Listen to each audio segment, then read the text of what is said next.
আল্লাহ যাকে ইচ্ছা করেন, যাকে ভালোবাসেন, তাকে আল্লাহ জ্ঞান দিয়ে দেন। রাসূল বলেছেন, মাইয়ুরিদিল্লাহু ফাকহু ফিদ্দীন, আল্লাহ তাদের দ্বীনের জ্ঞান দেন, ধর্মের তাকে জ্ঞান দিয়ে দেন যাকে আল্লাহ বেশি পছন্দ করেন।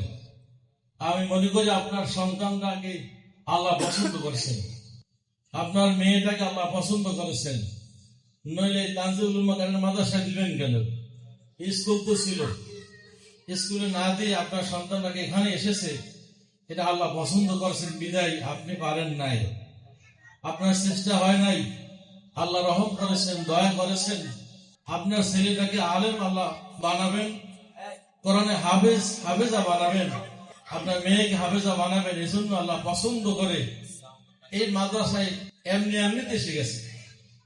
ছোট্ট একটা ঘটনা বলছি। এক কাজী সাহেব, তিনি নিয়াত করেছেন, আমি তার স্ত্রী বলছেন, আমি যদি মারা যাই তাহলে আমার সন্তানটাকে, আমার যদি ছেলে হয় তাহলে তাকে মাদ্রাসা বানাই দিবা। সত্যিকারী কাজী সাহেব মারা যাওয়ার পরে সন্তান একটা হয়েছে, ছেলে সন্তান হয়েছে। তার স্বামীর কথা অনুযায়ী মাদ্রাসা বা মক্তব ওস্তাদের কাছে দিয়েছেন যে আমার স্বামী খুব আশা ছিল ছেলেটাকে মাদ্রাসা করার জন্য, আগে বলছে যদি সন্তান ছেলে সন্তান হয় তাহলে তাকে মাদ্রাসা করাইবা, দিনী ইলম শিক্ষা দিবা। আমার স্বামী মারা গেছে, আমার সন্তান ছেলে সন্তান হয়েছে, ওস্তাদজি আপনি এখানে আরবি শিক্ষা দেন। সন্তানকে যখন ওস্তাদজি আউযু বিল্লাহি মিনাশ শাইতানির রাজিম বিসমিল্লাহির রহমানির রহিম পড়া শুরু করে দিলেন, এই শব্দ পড়ার সাথে সাথে বাবার অসংখ্য গুনাহ থাকার কারণে, সে জাহান্নামী থাকার কারণেও আল্লাহ সুবহানাহু ওয়া তাআলা এই আউযু বিল্লাহি মিনাশ শাইতানির রাজিম বিসমিল্লাহির রহমানির রহিম পড়ার সাথে সাথে তার কবর আযাব আল্লাহ মাফ করে দিয়েছেন। রাসূলুল্লাহ সাল্লাল্লাহু আলাইহি ওয়াসাল্লাম বলেছেন, ইন্নাল জান্নাতা তাশতাকু ইলা খামসাতি নাফারিন, পাঁচ শ্রেণীর মানুষের জন্য জান্নাত অপেক্ষমান। কয় শ্রেণী? পাঁচ শ্রেণীর লোকের জন্য জান্নাত অপেক্ষমান, আগ্রহী। আমি এক নম্বর বলছি, এক নম্বর হলো তালিল কোরআন, যে ব্যক্তি কোরআন তেলাওয়াত করে। ইন্নাল জান্নাতা তাশতাকু ইলা খামসাতি নাফারিন, পাঁচ শ্রেণীর জন্য। কয় শ্রেণী? পাঁচ শ্রেণীর জন্য।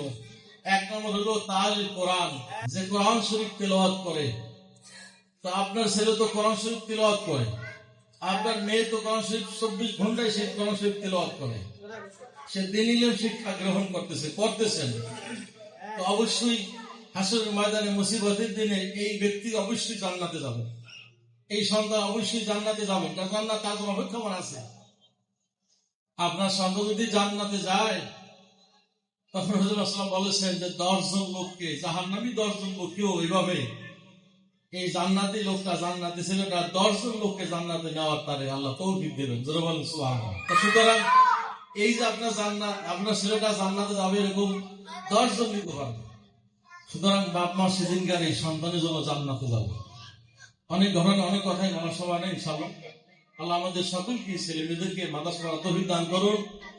এই তানজিমুল উলামা মাদ্রাসার একটা অন্যরকম আমি দেখতেছি, অনেক মাদ্রাসায় আমি দেখছি প্রোগ্রাম করে যাই, কিন্তু ওই যে বসে বসে পড়ায়, ওই একটা বাস আর একটা বাসা লাগিয়ে বসে, এক রুমিতে 2-3 ক্লাস, আমার পছন্দ নিয়ে না।